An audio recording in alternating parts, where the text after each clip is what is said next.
Good evening and welcome to Tucker Carlson. Tonight we begin with a Fox News alert. There has been a mass murder at a Christian school in Tennessee. Several people have been declared dead, children and adults.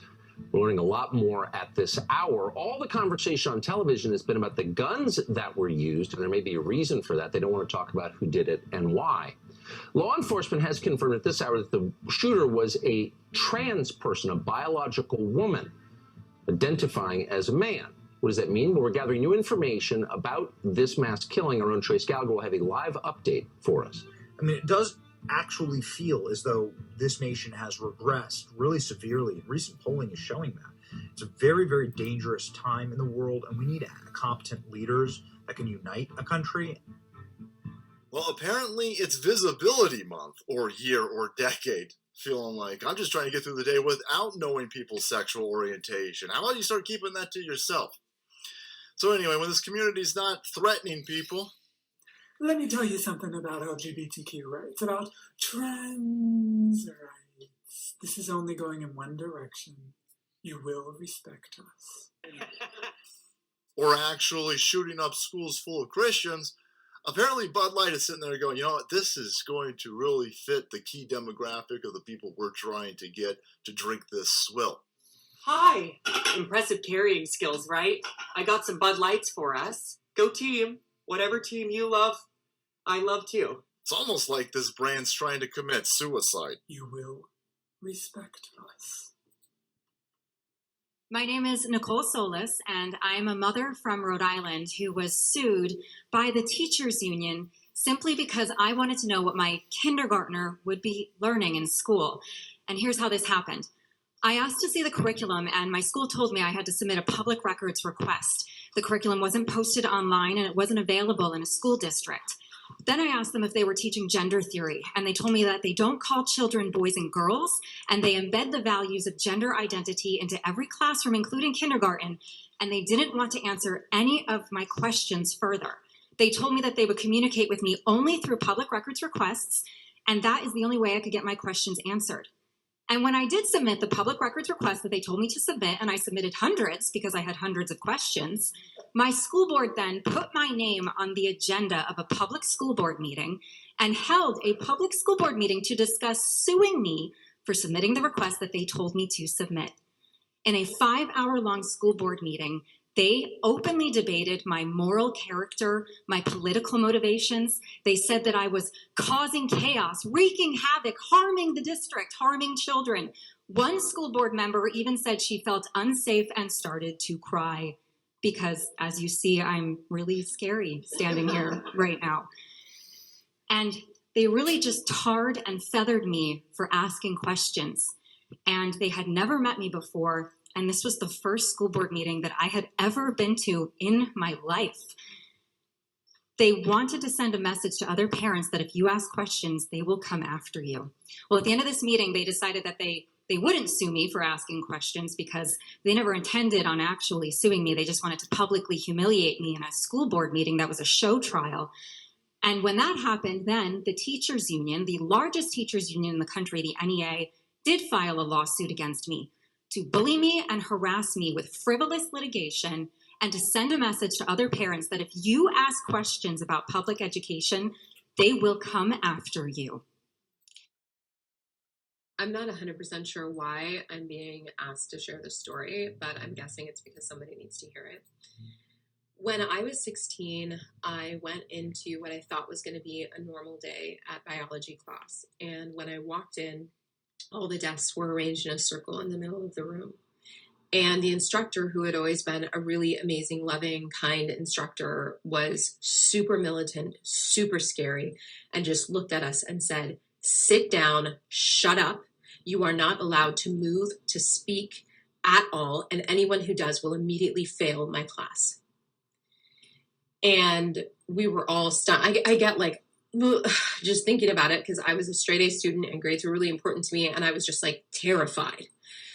So we're all sitting there silently, nervous out of our minds. And in the middle of this circle that we were all sitting in, there was one desk.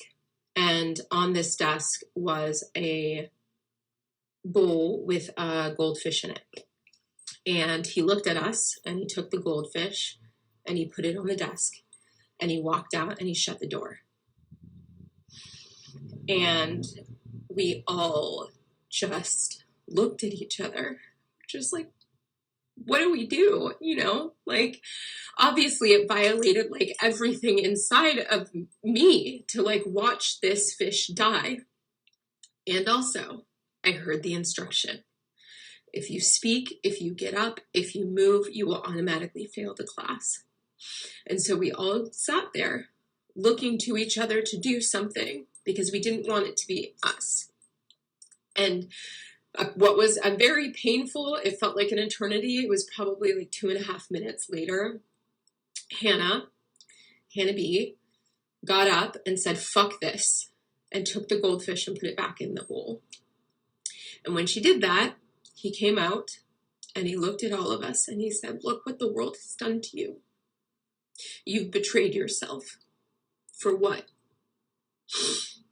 And I think about that lesson all the time because I learned in that moment that I am never going to be that person ever again.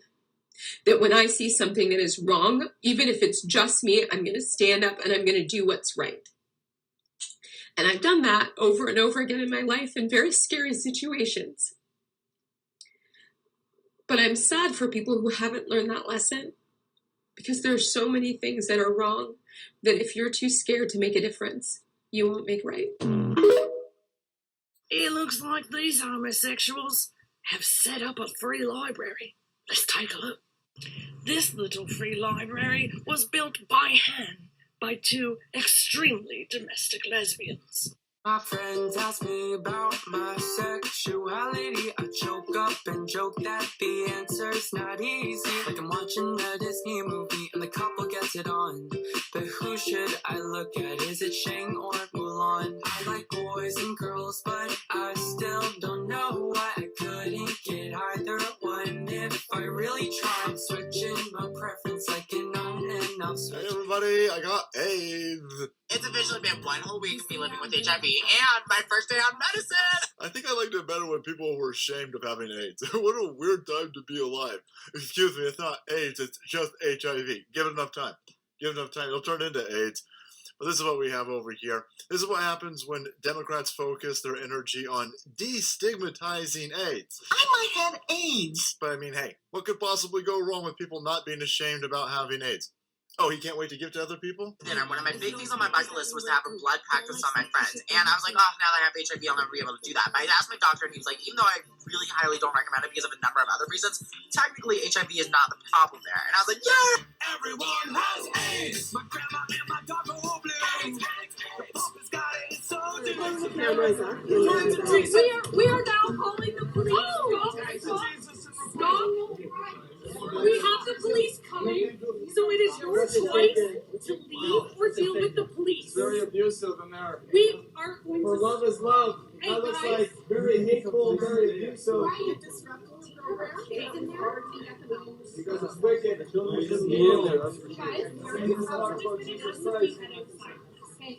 As a parent of kids in there, you need to get out. Why are you so sensitive with this conversation? Because we don't disrupt the conversation. You were disrupting anything. I wasn't disrupting anything. Nothing. It's all business. They would like to clear this in a different location. These children are having fun. They're being indoctrinated with evil. Turn from wickedness. We aren't supposed to be homosexuals, transgenders. Those that do this will not inherit the kingdom. No, we're not going to take this outside. We're going to stay right here. There's freedom of speech. I can speak as I please, and I can speak my religion. And what happened in there is abuse, right? And they physically threw me out of there, which is all recorded. So I'm happy that their faces are recorded. You guys are indoctrinating children with a lot of wicked, vile, perverse darkness. And we're exposing the darkness on this wickedness. We're talking about it right here. And we're coming down to more and more of these shows to say that this is not okay, that this is wrong, that this is evil. To have a pervert dressed up like that is wrong and evil. So children, don't believe this. Parents, don't let your children be involved with this wickedness. The homosexual agenda is sweeping the city and the globe, and we gotta come against this. We gotta stand against this. Now is the time. Now is the time where we need to stand up. We need to rise up, guys.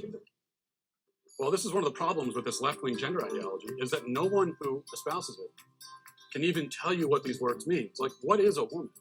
Well, can you tell me what a woman is? No, I can't. Because it's not for me to say. Womanhood looks different for everybody. What do you define a woman as? An adult human female. And what does a female mean? Well, how do that's you define a someone with female reproductive organs.